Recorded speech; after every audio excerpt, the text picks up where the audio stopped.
पहले टेस्ट मुकाबले के दूसरे दिन पहले बल्लेबाजों ने और इसके बाद टीम इंडिया के गेंदबाजों ने किया कमाल, इंग्लैंड की टीम को किया धराशायी। नमस्कार दोस्तों, स्वागत है आपका एक बार फिर हमारे चैनल में। दोस्तों, भारत और इंग्लैंड के बीच आज पहले टेस्ट मुकाबले के दूसरे दिन का खेल खेला गया, जहां पर टीम इंडिया के बल्लेबाजों के बाद गेंदबाजों ने भी कमाल करके दिखाया और इंग्लैंड की टीम को बैकफुट पर धकेल दिया। तो दोस्तों, हम आपको पूरा हाईलाइट तो आज के दिन का बताएंगे, लेकिन दोस्तों उससे पहले आप भी चाहते कि भारतीय टीम इस मुकाबले को शानदार तरीके से जीते तो इस वीडियो को एक लाइक जरूर कर दें। वीडियो का लाइक टारगेट हमने रखा है मात्र 500 लाइक। और साथ ही दोस्तों, चैनल पर नए हैं और चैनल को सब्सक्राइब नहीं किया तो चैनल को सब्सक्राइब कर लें। तो चलिए दोस्तों, जानते हैं आज दूसरे दिन के खेल का पूरा हाईलाइट शुरुआत से ही। तो दोस्तों, भारतीय टीम ने पहले दिन बल्लेबाजी में कमाल किया था और बारी थी आज दूसरे दिन की। वहीं पर दोस्तों, आज के दूसरे दिन का खेल शुरू हुआ तो एक बार फिर से यहां पर ऋषभ पंत और उनके साथ क्रीज पर उतरे शुभमन गिल। तो यहां पर आज के दिन 87वें ओवर की दूसरी गेंद पर शुभमन गिल ने एक शानदार चौके के साथ दिन का शानदार आगाज कर दिया और यहां पर बेहतरीन तरीके से उन्होंने टीम के स्कोर को आगे बढ़ाना शुरू कर दिया। इसके बाद 88वें ओवर की तीसरी गेंद पर ब्रेंडन कार्स की एक और गेंद को शानदार तरीके से ऋषभ पंत ने भी चौके में तब्दील करते हुए फाइन लेग की तरफ एक बेहतरीन शॉट खेला और गेंद पर शानदार चौका उनके बल्ले से देखने को मिला। तो वहीं पर इसके बाद 89वें ओवर की पहली गेंद पर भी ऋषभ पंत ने एक और शानदार शॉट खेला और गेंद को एक बार फिर से बाउंड्री लाइन के पार भेज दिया, लेकिन इस बार कट के जरिए एक बेहतरीन चौका उनके बल्ले से आया और इसी के साथ टीम इंडिया का स्कोर और भी तेजी से आगे बढ़ने लगा। तो वहीं पर 93वें ओवर की आखिरी गेंद पर शुभमन गिल ने एक और शानदार शॉट के जरिए गेंद को फिर से गैप में डाला और एक बार फिर उन्हें बाउंड्री मिल गई। लेकिन इसके बाद यहां पर ऋषभ पंत ने अपना आक्रामक खेल दिखाते हुए यहां पर ब्रेंडन कार्स की एक गेंद को शानदार तरीके से मिड विकेट की तरफ से शानदार चौके में भेज दिया। यह भी उन्होंने आगे बढ़कर एक बेहतरीन शॉट खेला और 4 मिल गए इनको।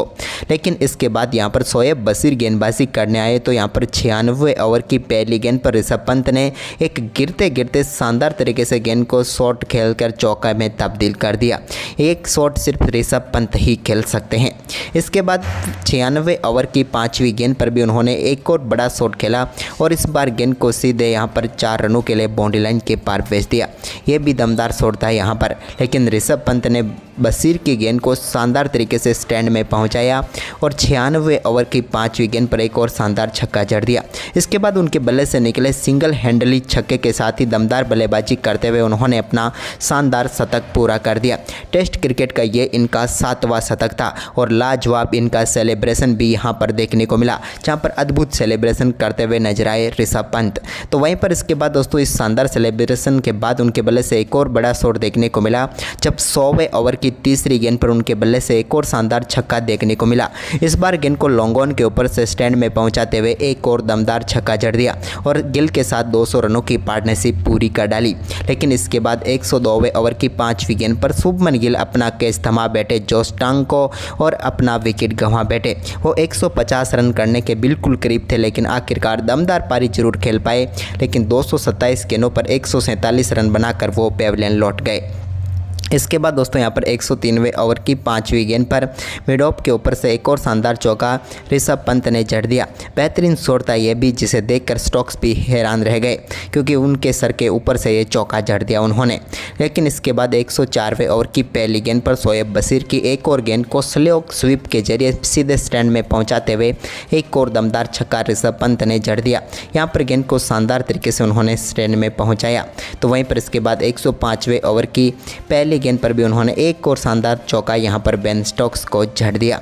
लेकिन इसके बाद दोस्तों, यहां पर करुण नायर, जो कि 8 साल के बाद यहां पर टेस्ट क्रिकेट में वापसी कर रहे थे, लेकिन अपनी वापसी को यादगार नहीं बना पाए और 105वें ओवर की आखिरी गेंद पर वो अपना कैच थमा बैठे यहां पर ओली पॉप को। ओली पॉप ने उड़ते हुए हवा में शानदार कैच पकड़ा और करुण नायर 4 गेंदों का सामना करने के बाद शून्य पर ही पेविलियन लौट गए।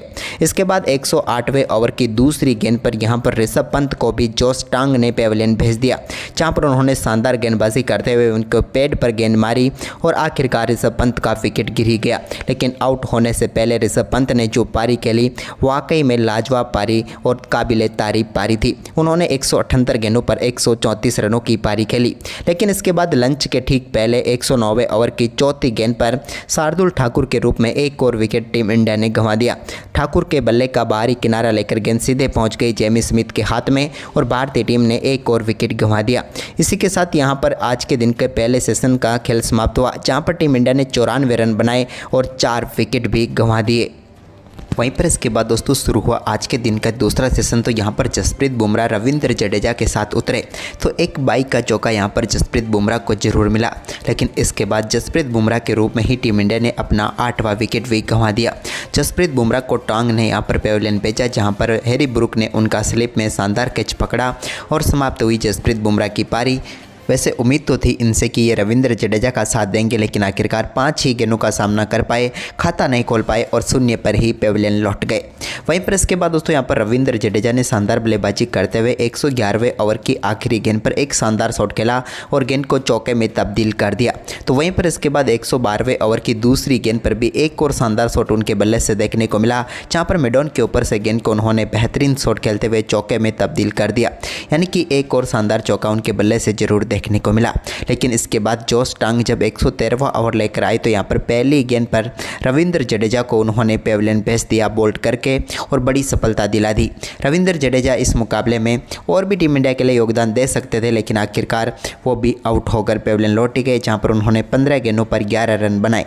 इसके बाद यहाँ पर भारतीय टीम ने अपना आखिरी विकेट प्रसिद्ध कृष्णा के रूप में गंवाया, जहाँ पर 113वें ओवर की आखिरी गेंद पर जोश टांग ने ही यहाँ पर पेविलियन भेज दिया प्रसिद्ध कृष्णा को बोल्ड करके और पूरी भारतीय टीम सिमट गई। एक समय लग रहा था कि 500 के पार जाएगी, लेकिन ऐसा नहीं हो पाया और टीम इंडिया 471 रनों पर ऑल आउट हो गई। 3 साझेदारी अच्छी हुई, लेकिन इसके बाद कोलैप्स हो गया टीम इंडिया का। लेकिन दोस्तों आपको टीम इंडिया की तरफ से बल्लेबाजी में सबसे बेहतरीन पारी किस बल्लेबाज की लगी वो आप कमेंट करके बता सकते हैं। वहीं पर इसके बाद दोस्तों इंग्लैंड की टीम मैदान पर उतरी तो इंग्लैंड की टीम की शुरुआत बेहद ही खराब रही। जैक क्रॉली और बेन डकेट पारी की शुरुआत करने उतरे, लेकिन जसप्रीत बुमराह ने शानदार गेंदबाजी करते हुए टीम इंडिया को पहली सफलता पहले ओवर की आखिरी गेंद पर ही दिला दी, जब शानदार कैच पकड़ा यहाँ पर स्लिप में खड़े करुण नायर ने और पहली सफलता टीम इंडिया को मिल गई। और जैक क्रॉली जो कि खतरनाक साबित हो सकते थे, लेकिन इस मुकाबले में 6 गेंदों का सामना करने के बाद 4 रन बनाकर पेविलियन लौट गए। लेकिन इसके बाद बेन डकेट और ओली पॉप ने टीम के स्कोर को आगे बढ़ाना शुरू किया। तो इस दौरान कई बेहतरीन व दर्शनीय शॉट दोनों बल्लेबाजों के बल्ले से देखने को मिले और देखते ही देखते टीम के स्कोर को शानदार तरीके से आगे बढ़ाते हुए पहले विकेट के झटके से टीम को उबारने में कामयाब हुए दोनों बल्लेबाज। इसके बाद दोस्तों यहाँ पर शानदार बल्लेबाजी करते हुए बेन डकेट ने एक और शानदार बड़ा शॉट खेला यहाँ पर और गेंद को बाउंड्री लाइन के पार भेजा प्रसिद्ध कृष्णा की गेंद को। थोड़ी सी शॉर्ट गेंद थी जिसको मिड विकेट के ऊपर से बाउंड्री लाइन के पार भेजने में कामयाब हुए बेन डकेट। तो वहीं पर इसके बाद ओली पॉप ने भी मोहम्मद सिराज की एक और गेंद को शानदार तरीके से बाउंड्री लाइन के पार भेजा और बेहतरीन कवर ड्राइव उनके बल्ले से भी देखने को मिली। इसके बाद यहां पर शानदार तरीके से अपना दमदार परफॉर्मेंस जारी रखा और एक और बेहतरीन चौका बेन डकेट के बल्ले से प्रसिद्ध कृष्णा की ही गेंद पर देखने को मिला, जहां पर एक बार फिर से गेंद को 4 रनों के लिए उन्होंने बाउंड्री लाइन के पार भेजा। इसी बीच बेन डकेट ने एक और गेंद को चौके के लिए बाउंड्री लाइन के पार भेजा रविंद्र जडेजा की और शानदार बल्लेबाजी करते हुए अपने टेस्ट कैरियर का 14वां अर्धशतक पूरा कर लिया और टीम इंडिया के सामने ये इनका पहला अर्धशतक है। इससे पहले इन्होंने एक शतक जरूर लगाया था, लेकिन अर्धशतक यहाँ पर पहला ही है बेन डकेट का। लेकिन इसके बाद यहाँ पर बेन डकेट और ओली पॉप ने आज के दिन के दूसरे सेशन को भी खेल लिया, जहाँ पर इंग्लैंड की टीम ने 24 ओवर बल्लेबाजी की, 107 रन बनाए और 1 विकेट गंवाया और ये सेशन इंग्लैंड की टीम के नाम रहा। इसके बाद आज के दिन के आखिरी सेशन के लिए दोनों टीमें मैदान पर उतरी तो यहाँ पर ओली पॉप और बेन डकेट एक बार फिर क्रीज पर उतरे। लेकिन इसी बीच दोस्तों 25वें ओवर की पहली गेंद पर ओली पॉप ने शानदार परफॉर्मेंस करते हुए अपना बेहतरीन अर्धशतक पूरा कर लिया, टीम के लिए महत्वपूर्ण पारी खेल डाली। लेकिन इसके बाद बेन डकेट की पारी को समाप्त किया जसप्रीत बुमराह ने। 29वें ओवर की तीसरी गेंद पर यहाँ पर शानदार गेंदबाजी करते हुए जसप्रीत बुमराह ने बेन डकेट को बोल्ड करके पेविलियन भेजा और भारतीय टीम को इस मुकाबले की दूसरी सफलता दिला दी। बेन डकेट काफ़ी शानदार बल्लेबाजी कर रहे थे, लेकिन आखिरकार 94 गेंदों पर 62 रनों की पारी खेलकर पेविलियन लौटे। इसके बाद यहां पर एक कैच ड्रॉप कर दिया यशस्वी जायसवाल ने, जहां पर ओली पॉप आउट हो सकते थे, लेकिन वो जब 60 रनों पर बल्लेबाजी कर रहे थे तब उनका कैच ड्रॉप कर दिया। जसप्रीत बुमराह के एक और सफलता हाथ लगते लगते रह गई। इसके बाद दोस्तों यहाँ पर मोहम्मद सिराज की गेंद पर जो रूट के बल्ले से एक शानदार शॉट देखने को मिला, जिस पर उन्होंने गेंद को बेहतरीन तरीके से बाउंड्री लाइन के पार भेजा और चौका जड़ दिया। इसके बाद यहाँ पर 34वें ओवर की 5वीं गेंद पर मोहम्मद सिराज ने एक शानदार गेंद डाली और जिस पर जोरदार अपील हुई और अंपायर ने यहाँ पर जो रूट को भी आउट दे दिया।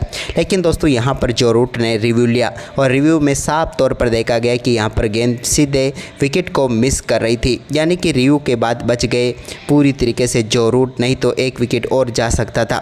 लेकिन इसके बाद तो जो रूट और ओलिफॉफ ने भारतीय गेंदबाजों को विकेटों के लिए तरसा दिया और दोनों बल्लेबाजों ने बेहतरीन बल्लेबाजी करनी शुरू कर दी।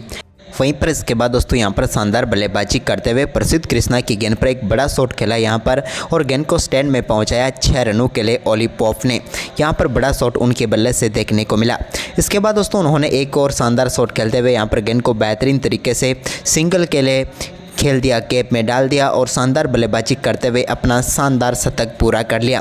टेस्ट क्रिकेट में अपना 9वां शतक यहां पर पूरा किया ओलिफॉफ ने और दमदार बल्लेबाजी करते हुए टीम को मजबूत स्थिति में पहुंचा दिया। इन्होंने शानदार बल्लेबाजी करते हुए मात्र 125 गेंदों पर अपना शतक ठोक डाला। इसके बाद दोस्तों यहां पर शानदार बल्लेबाजी चल रही थी, लेकिन तभी 47वें ओवर की तीसरी गेंद पर शानदार गेंदबाजी करते हुए जसप्रीत बुमराह ने जो रूट को पेविलियन भेज दिया। यहाँ पर करुण नायर के हाथों कैच कराकर और भारतीय टीम को एक और बड़ी सफलता यहां पर मिल गई। बड़ी क्या, सबसे बड़ी सफलता मिली, क्योंकि जो रूट को आउट करना आसान नहीं था, लेकिन जसप्रीत बुमराह ने अपने कैरियर में 10वीं बार यहां पर आउट करके पेविलियन भेजा जो रूट को। जो रूट के स्कोर की हम बात करें तो 58 गेंदों का सामना करने के बाद 28 रनों की पारी खेलकर वो पेविलियन लौटे। इसके बाद भारतीय टीम का थोड़ा किस्मत ने साथ दिया होता तो आज कुछ और ही नज़र आता यहाँ पर, क्योंकि यहाँ पर शानदार तरीके से नए बल्लेबाज हैरी ब्रूक को आउट करने में तो कामयाब हो गए थे जसप्रीत बुमराह, लेकिन किस्मत ही खराब थी कि यहाँ पर 9 बॉल हो गई, नहीं तो यहाँ पर एक और सफलता टीम इंडिया को मिल सकती थी। लेकिन इसके बाद आज के दिन की समाप्ति तक 49 ओवर में 209 रन बना लिए इंग्लैंड की टीम ने 3 विकेट के नुकसान पर। ओलिपॉप फिलहाल 100 रन बनाकर क्रीज पर मौजूद है, जबकि हैरी ब्रूक 0 पर। लेकिन जसप्रीत बुमराह ने 3 विकेट लिए, लेकिन बाकी गेंदबाज उनका साथ नहीं दे पाए। अब उम्मीद करते हैं कि कल बाकी गेंदबाज भी उनका साथ देंगे तो यहां पर सब कुछ बदल कर रख देगी भारतीय टीम। तो क्या लगता है, टीम इंडिया तीसरे दिन इस मुकाबले में वापसी करते हुए शानदार तरीके से जीत की तरफ आगे बढ़ सकती है? आप हमें अपनी राय कमेंट बॉक्स में जरूर दें और इस वीडियो को ज़्यादा से ज़्यादा शेयर जरूर करें। धन्यवाद।